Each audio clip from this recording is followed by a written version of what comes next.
Right. Good afternoon, everybody. Thanks for coming along to this talk on toughening up your tests by taking on the Mutant army.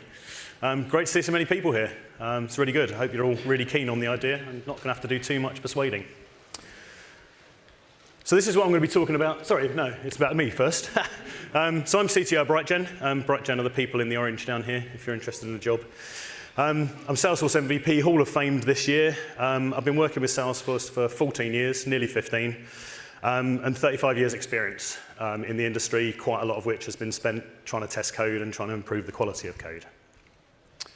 So what we're going to cover today is how much you trust your tests, and maybe that trust might be a little bit misplaced if you're blindly trusting them. What mutation is and how it can help us improve the quality.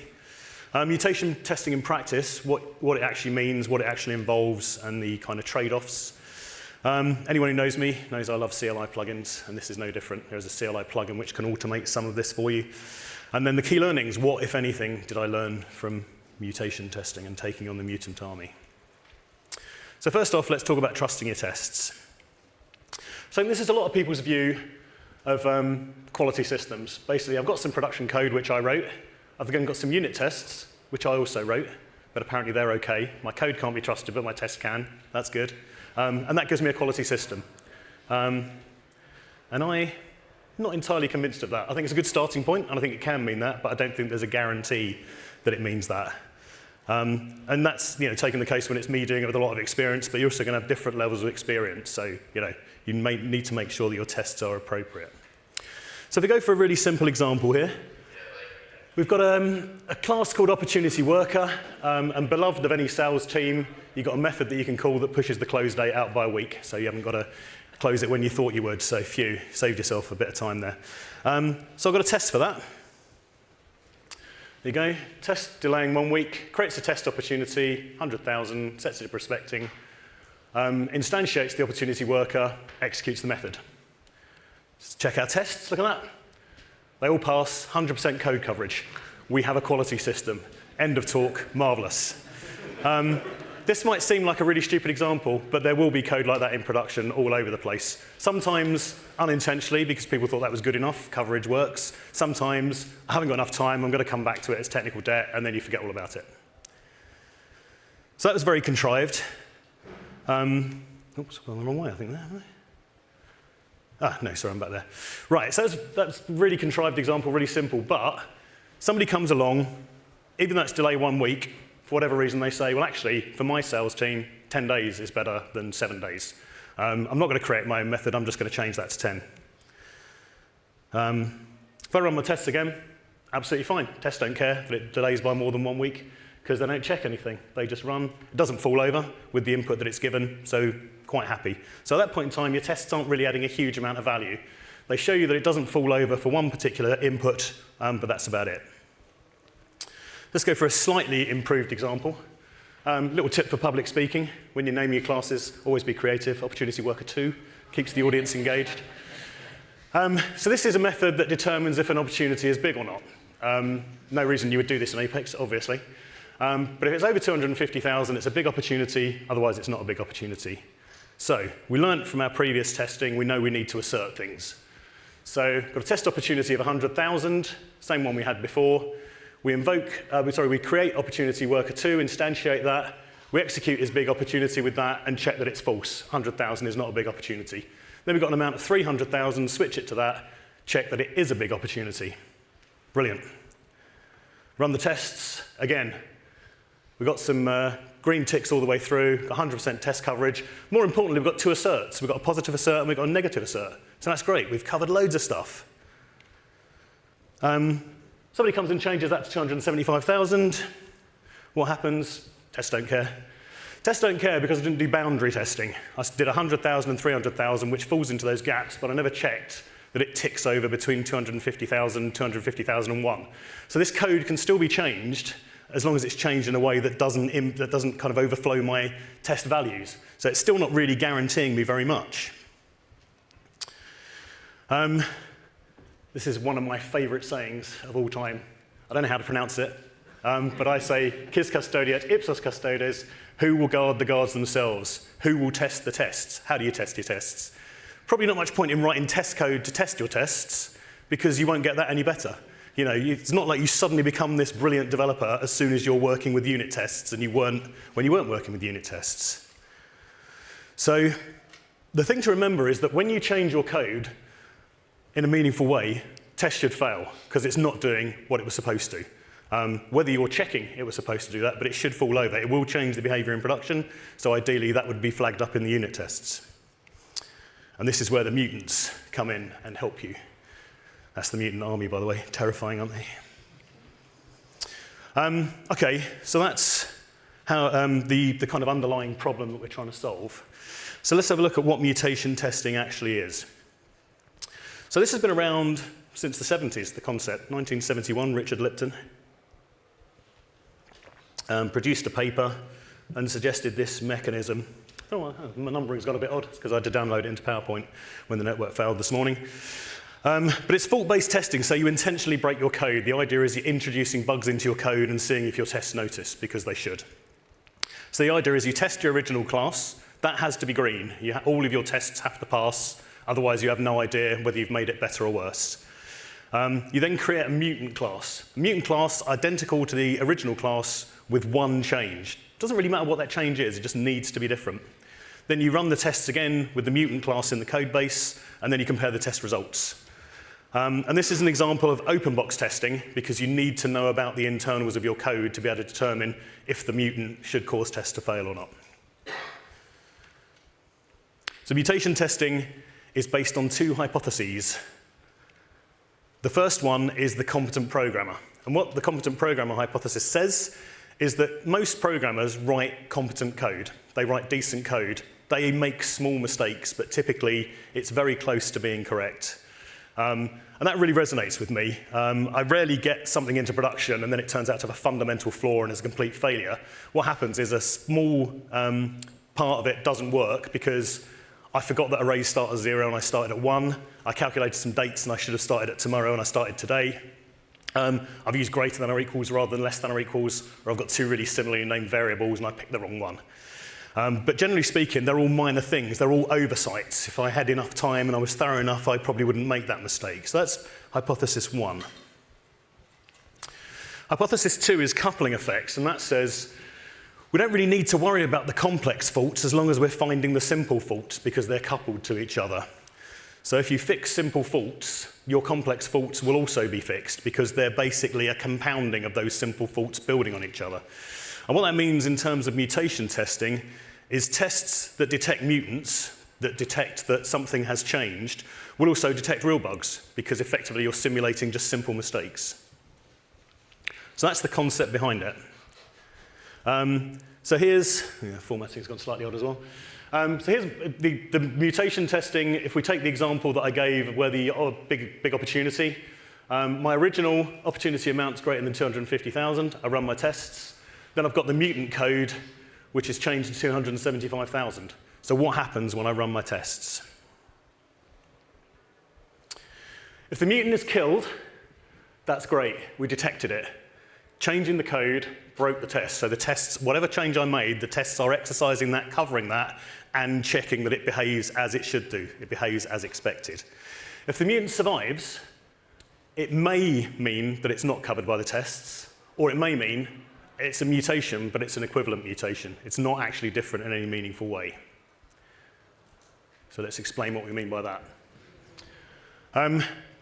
Basically, what an equivalent mutant is that although you've changed something, literally every input you can give to that method, piece of code, etc., the outcome will remain the same with the mutated code as with the original code. It doesn't actually change anything materially. Syntax has changed, functionality has not. These skew the metrics, so you want to suppress them, which is a fancy way of saying we delete classes that are equivalent. So to give a couple of examples, again, very simple ones. So in the top one, we've got width equals width, and then we've got width less than or equal to. We've mutated it, we've made the changes, but it's a system.debug, so nothing's going to change unless we're actually looking at the output. So that's an equivalent mutant. We've made a change, but actually there's no material change that we care about and that can be tested for. That's a very simple and foolish example, but if we go slightly differently on this, so if we have something here which calculates a radius, and it sets the radius to 2, and then at some point in time it says the diameter is 2 times the radius, and then lower down we change that to 2 plus, that hasn't changed anything. The answer's always 4, it just arrived at it via a slightly different calculation. So again, those are equivalent. That's a mutant, but your test is never going to trap that because it's always going to be 4. So when you get into equivalent mutants, this is where human eyes are required, and this is where mutation testing gets costly and boring. Like, those are 2 really key things. Give you an example of the kind of things that you can mutate. And it is all really simple stuff. Just turn an and into an or. If you've got an inequality test, make it an inequality test. Increment to decrement. You can replace method calls. You tend to have to know quite a lot about your code in order to be making changes like that. Constants, we saw that earlier. Return values are always quite good fun. Just return something completely different and see if anyone's actually checking it. Be surprised how often people aren't. Or delete code. Remove lines, remove something that has a DML statement in it, so don't update the value in the database. See if your tests pick up that. Spoiler alert, mine didn't. So in practice, what's involved in carrying out mutation testing? First thing you've got to do is generate mutants. So you need to do 1 change per mutant, 1 small change per file. When you're generating mutants, what you don't want to do is have loads of mutants that are effectively the same line being mutated over and over again. Because the idea is, if you show up that your tests aren't covering that line, you won't then write something which just covers that one scenario. You'll look at that line of code and you'll figure out how many test cases you need for that and you'll test it properly.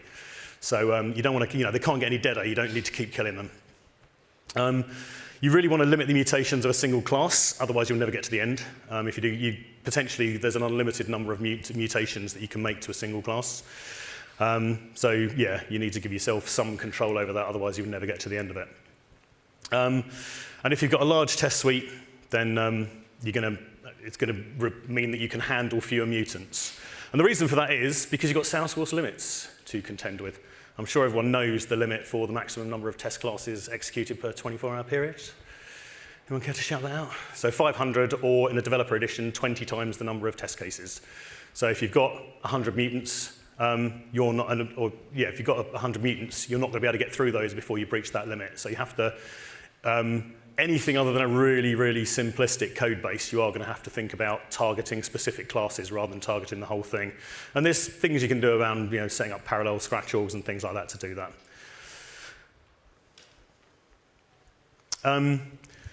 When you generate mutants, and when you do a mutation testing cycle, which is the kind of thing you might do once every release or once every couple of releases, you always want to generate new ones. You don't want to store these in version control with your tests. First reason is they don't get any deader. If you've killed them, if you've written the tests, there's no point in continually proving that aspect of it. And the other thing is you get a whole load of maintenance overhead, because your mutant needs to differ in one small aspect from your main class. So if you change your main class, you've then got to maintain your mutant to bring it back into line. It's much better just to throw them away, regenerate them, random changes, replicating a competent programmer whose finger slipped, forgot arrays start at 0, things like that.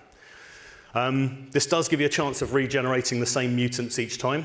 It's not something I see an awful lot of, but if that happens, you want to change the way that you're doing it. You want to randomize some different things, maybe only target the files that have been updated since the last commit or as part of this release.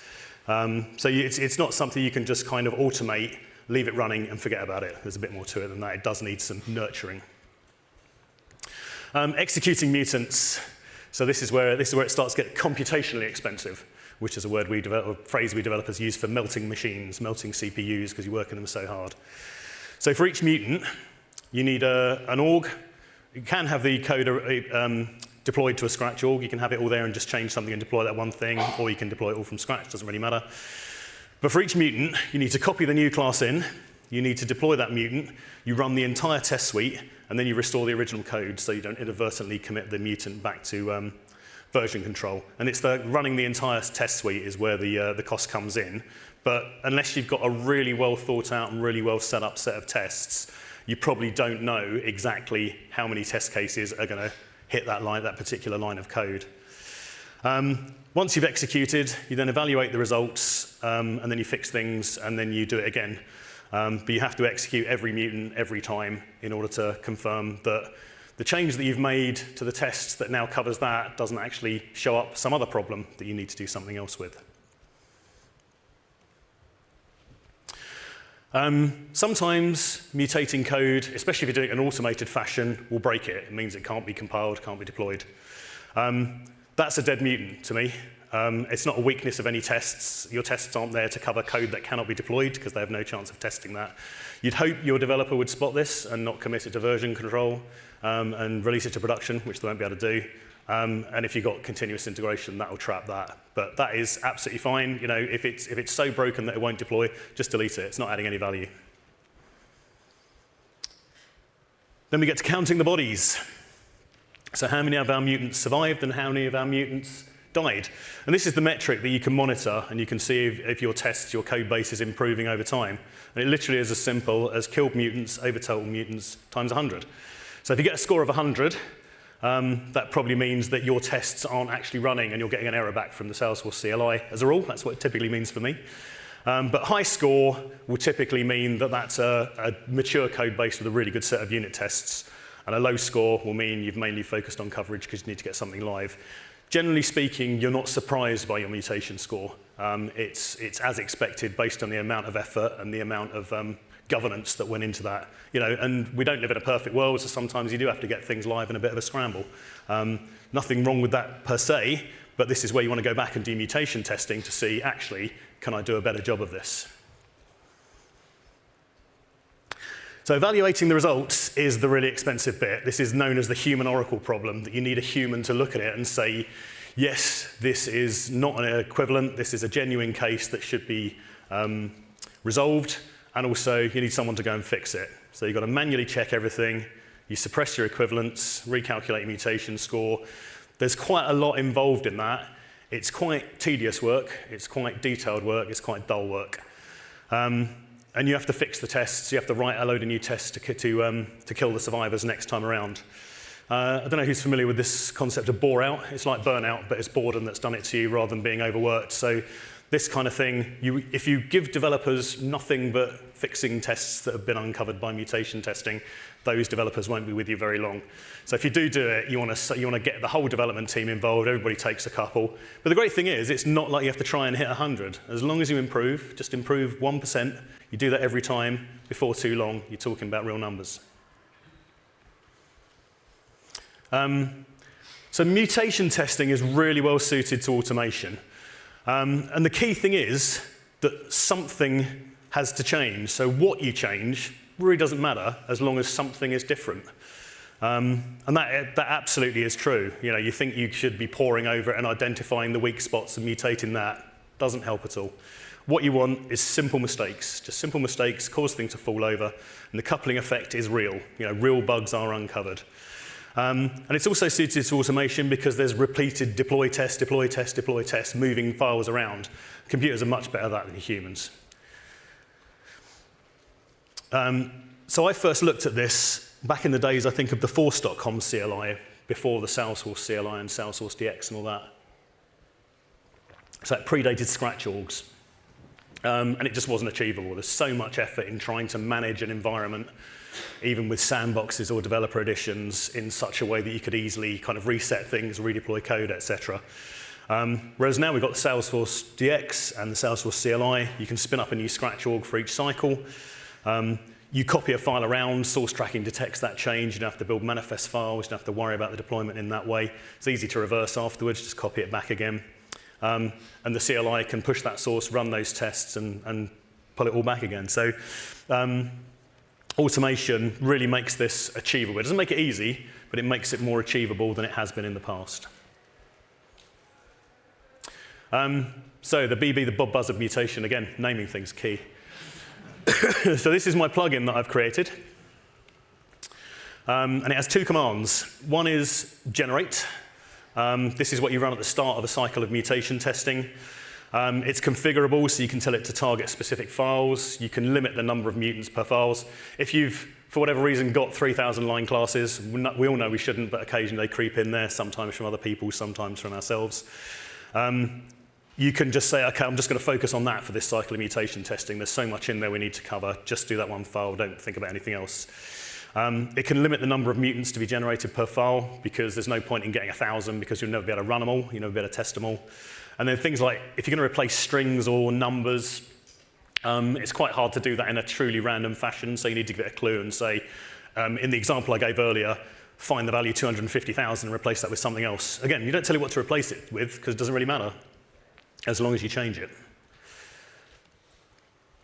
So there is some randomization in that command. So if you're limiting the number of mutants in a file, it will pick a random point to start. It won't always skew to the beginning of the file. Otherwise, you just end up mutating the first 10 lines. The way it chooses the mutation to apply, it's got a list of about 10 or 12 things. It just picks a random one, just goes for a random number. If you ask it to replace a constant, again, that will just randomly generate a string or randomly generate a number. And if it's picking a comparison operator, so equality, inequality, less than equals, greater than or equals, again, it will make sure it doesn't pick the one that's already there, but it will pick the rest of them at random. It won't always skew to the same thing every time because that's not necessarily testing anything well.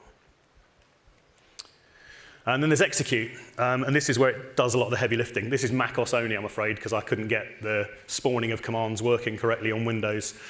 But what this will do is, after you've generated them, it will deploy those mutants, execute all your tests. It'll automatically delete those that don't deploy, so you don't end up with skews like that. And it will list the survivors, tell you who has survived and what you need to look at. It will calculate your mutation score.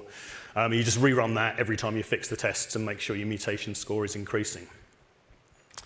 So I'm just going to jump out of here. So this isn't something, sadly, that I can live demo because some of these take like 2 hours to do, which I thought would be too awkward even for me to stand up here as we watch things ticking away. So we'll start off with, can you see that, right? Yeah. Cool. So this is an example. So I thought I'd use a decent example. This is eCars, I believe.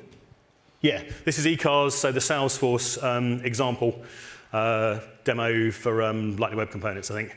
So there's about half a dozen classes in there, so I thought I'll mutate those. They're completely untouched by me. I have no idea what's going on there and see how they go. So we can see the first one survived, not so good. Second one got killed, yada, yada, yada. And actually it's doing really well. It's killing almost all the mutants. 2 of them survived. 8 of them were killed, so I've got an 80% score on that. So my 2R, PDF creates service. So I open that up. Let's just bring this a bit larger. So PDF creates service. So the way this has been mutated, so what my plugin also does, it tells you what it mutated, because that's quite helpful rather than have to figure it out yourself. Yeah, it took me a couple of iterations to realize I was wasting an awful lot of time. So in this case, we've got, it's changed from less than, doesn't equal 200 to less than 200. So that kind of suggests that whatever test we've got there isn't trying all the ranges of possible return values it could have. It's just supplying one, which is still valid when it's less than 200. So maybe it's 100, maybe it's 105, but it's probably not sending a 300 or a 400. Otherwise, the test would have failed at that point in time. If we have a look at the other one, web push service. Where are we? Web push service. Okay, same thing again. So that's done a doesn't equal 200 to greater than 200. And again, that isn't being tested in there. So it implies that we've not got quite enough test cases there. Probably got some, but not covering everything. So that's eCars, which is really straightforward and looks like well-written Apex, decent test coverage, etc. We've got a really high mutation score there. Now if I go on to my next one, oh, that's the wrong one. Though this is something I'm just fiddling around with at the moment. And it's just a curated list of resources that I surface in a site of things that I've looked at. And I know for a fact that I just threw this together and I've got coverage tests to allow it to be pushed to a particular org that I'm using. But actually, there's very little in the way of a search. There's very little goes on there at all. And as you can see, again, hopefully you can see that, all of these mutants are surviving. It's all red. It's not good. I did kill one there. Again, they've all survived, I think, bar 1 or 2. How many did I have? 17 mutants, rings a bell? Yeah, so 15 survived and 2 did not. So my mutation score here is 11.7. That's pretty terrible, and that's because I was really lazy when I did this. And if I just look at an example of a mutant again, card wrapper. So this should fail, I think we can all agree. the test was if it's not null, and I've changed the test to if it is null, and the tests are quite happy that there's nothing gone wrong there. So that implies that I have written some really bad tests, which I know. So this isn't a great surprise to me. But it just kind of shows that's the kind of thing that it's doing, and that something should fail at that point in time. That's an indication that I've got work to do. And this final one, I'm going to show the code side of it first, because this is quite a large code base. It is quite mature, and the tests are pretty good, but if I just make that a bit larger, I've got like 100 mutants, so I can't actually get that to run. And if I do try and run it, make that a bit larger. Where's it gone? Where's it gone? Where's it gone? Yeah, I get this error. Weirdly, it just comes, actually that's the wrong one again. This error, have limits been exceeded. So weirdly, if you exceed the limit and you try and run some more tests, rather than telling you that your limit has been exceeded, you get an unknown exception occurred, which is really helpful. So I've got some stuff in the plugin that kind of checks that and tries to find that. I fully expect I will have to update this at some point in time when they fix that. The other thing I'm finding is that I'm having to update this quite a lot because they keep changing the CLI commands and they keep deprecating things and moving them to legacy namespaces and all that good stuff. So that's all good, isn't it?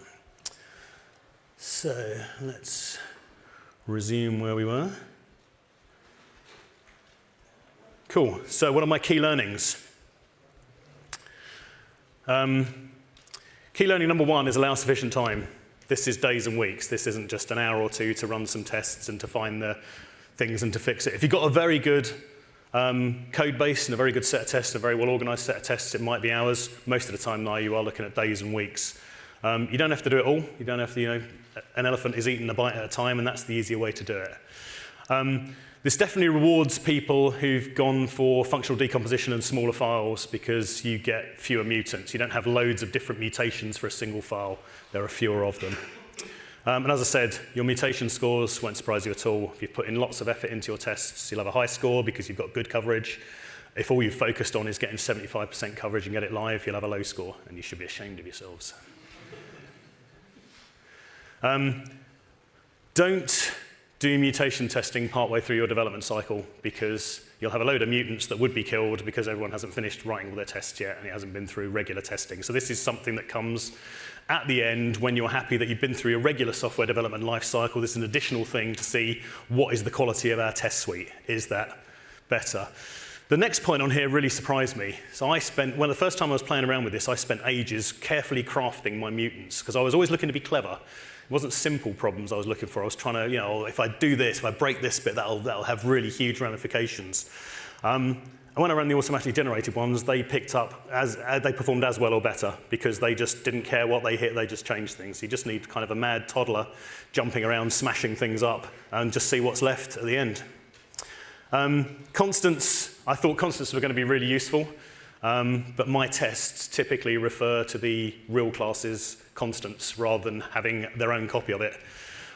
So actually you can change that and it changes in both places and everybody's happy. So I did think about, well, should I be having my own copy of the constant in the test?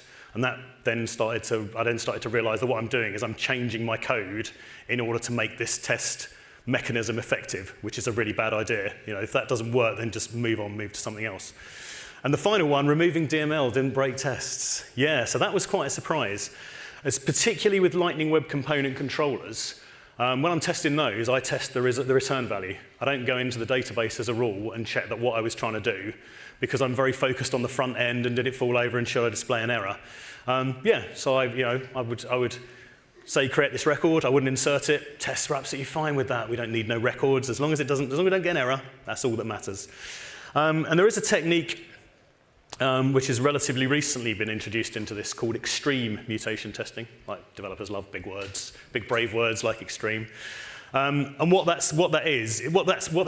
concept is that producing loads of mutants is really time consuming. It's not overly practical apart from on relatively small code bases. So extreme mutation testing is we'll just remove the bodies of methods. So we'll take out entire methods at a time to make sure those methods are actually having the impact we think they are, and the tests are checking that. So effectively, if you've got a method that returns, I don't know, an integer, your method now consists of one line, which is return 7, something like that. I haven't really played around with that, to be honest. I've been more focused on the small bugs aspect of it. It feels like you're getting away from the small bugs and the competent programmer. Most programmers won't just delete the entire contents of a method and replace it with a single value, because we might figure that should be a constant, and we can probably get away with leaving it there. And the kind of key takeaways from it, really, the pros versus the cons. It's really good at detecting untested code, really good. It's one of the best things I've seen outside of somebody poring over it with a magnifying glass and figuring it out. It gives you a measurable score, so that's something you can track, and you can see that that improves over time. So that's a really good thing to report on. It definitely improves your test suite quality, no doubt about it. And what it does is it tests how the code doesn't work, and I'm not aware of many other ways of doing that. We're all focused on testing that the code does work, testing it works as expected. This is testing what happens when it doesn't work. Have we caught that situation?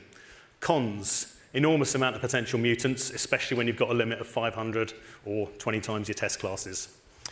The manual verification, I don't think that can be overstated, the impact that could have on developers if you ask one person to do all of that themselves. I think they would really struggle, they would really get bored, and also they'd probably start making mistakes and taking shortcuts and things. The fact that you have to do a full test run for each mutant, again, you quickly start to burn through your test limits. Again, that might be an indication that maybe your tests should, maybe if you focus a bit more on your tests and getting those organized, you know which test class is testing particular methods, to that degree. Always going to be difficult in a legacy mature code base, especially when there's been, lots of different people working in it over the previous 10 years, for example. That's going to be hard to come up with something based on that. And you really do need a knowledge of code internals. So whoever's going to go and look at the mutant and decide, is that an equivalent mutant? Do we need to suppress it, or is it a genuine thing? That needs to be one of the people really who wrote the code and deeply understands it. And they're not going to enjoy doing this. So there's a whole human challenge around this of actually keeping people working for you when you're doing that kind of thing. That's the plugin if you want to install it from NPM. You can either use the SFDX format, but you should really use the SF variant of the CLI, because Salesforce, clearly that's where they're putting all their effort in. It works fine on either of them in the testing that I've done. I'm sure it'll be broken next week when something changes on the CLI, but if it is, then please just log an issue in the GitHub repo, and I'll take a look at it. It all broke a couple of weeks ago when the legacy namespace disappeared, and that's what I've been relying on, so I don't always pick it up if I'm not in one of my mutation testing cycles. And that brings me to the end of me lecturing you. Do we have any questions? Yes. Do we have a mic, or is it just yelling out? I guess it's just yelling out. When you were describing how you apply mutants, you said that you did it randomly. Yep. Did you not find there was greater value in mutating different types of segments, or were they all equally? I think as soon as you start trying to put too much process around it, it gets really expensive in terms of people's time figuring out where that should go. And my findings, which wasn't like a huge study across thousands of code bases or anything like that, but my findings were that just randomly changing things was, as good, if not better, at uncovering the problems in the tests. Randomness is your real friend in this, because what you're trying to simulate is somebody just making a mistake. It's not someone goes in and tries to intentionally damage your code base. They meant to say greater than or equal to, and they put less than or equal to. And sorry, but that kind of thing happens all the time. Any other questions? Yes. Oh, let's have somebody who doesn't work for me. That'd be even nicer. Really basic one here, but you run all this. You don't push that into your version control system. Yep. So you got any recommendations as to where you would store your score? Your score? Track that over time, Yeah, I mean, that would just be something that I'd have in a report, or maybe in a Salesforce object or something like that. That sounds perfect. Sounds absolutely perfect. And as long as it goes up, that's the key thing. As soon as it starts going down, then heads need to roll. Absolutely, that's the thing. No one sees them, then you're fine. You just assume that meant that things, you got the randomness didn't quite work that time, and you'll have another go. Yeah. Yes, Karen. Have you ever applied this to Apex testing? Yeah. No, I've only done Apex.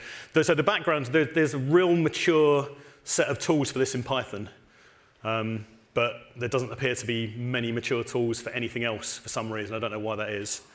Yeah, so I've only done it with Apex. I haven't got as far. So I think it would lend itself really well to breaking flows and things like that. I think if you introduce stuff, I just haven't got around to thinking about what would be involved in that. Because obviously you're just kind of wandering metadata files, trying to make sense of them. When you see a greater than, for example, you only want to change that if it's near an if. You don't want to do that if it's declaring a type of a list or something like that. Yes? Are there particular types of classes that it's more suited for, or doesn't matter? Controllers, services? Doesn't really matter, to be honest. What I would say is if you find that you're not getting many mutants for a class, that probably means you need to think about introducing a new mutation. So when I was testing eCars, I noticed there were a lot of list methods being used there. So I was thinking what I should do is have a mechanism to switch some of those out. So replace is empty with contains or something like that and see what happens. Yeah, so I think it's if you're seeing that it's not having a great effect on a class, then look at your mutations and maybe add some more in. Yes, Elton, you can go now. Does the plugin handle scratch-all creation? No, it expects you to have created the scratch-all. You don't have to have deployed it, but what I normally do is create a scratch-all, deploy it, run all the tests, make sure it's green, then I generate my mutants, and then away I go. And typically I have to delete that scratch-org after 2 or 3 iterations because I've hit the 500 limit.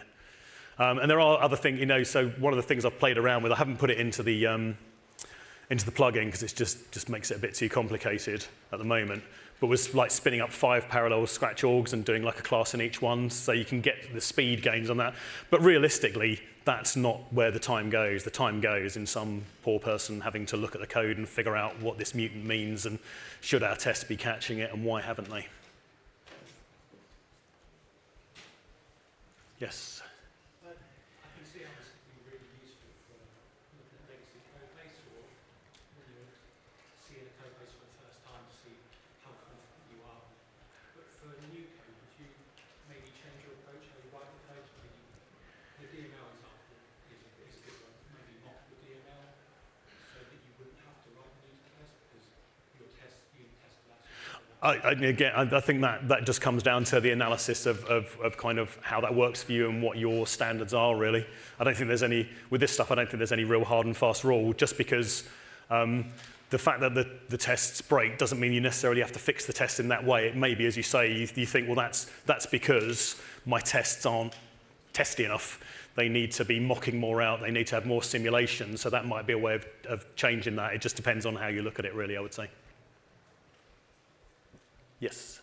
Have you considered how you can use AI to reduce that bore out and figure out if it's an I'm sure there'll be an Einstein GPT that can do that at some point in time. I haven't really worried about it at the moment because I'm just kind of, this is one of the things, it's not often I get really, really excited about things, but because this is so different to stuff I've done before, and the whole concept of breaking the code and seeing what happens isn't really something I've ever approached before. So yeah, I'm just really enjoying actually being in the weeds on this. But yeah, I think that's something that could come with time.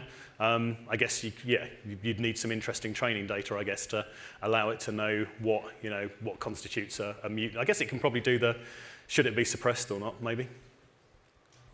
Yes, Trooper. Did you play around with the comparison between abstraction, inheritance, base classes, type of coding, or functional coding?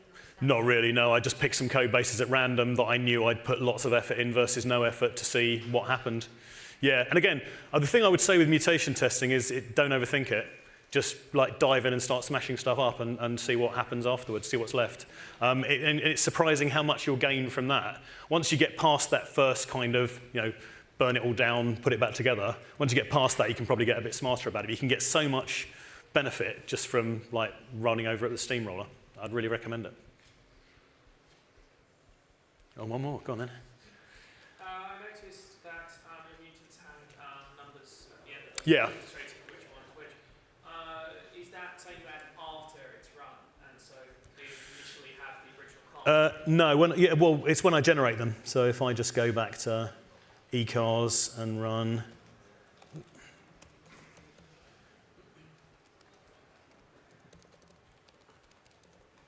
Oh, if only I could type. Let's try again.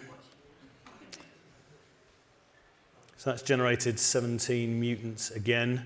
So as it generates a mutant, it just puts a number against it. So I had 17, and that's the order in which I did them, and they've just got numbers against them, just because I need some way to easily identify what survived and what didn't survive, etc. So that's just some of my own syntactic sugar, I guess.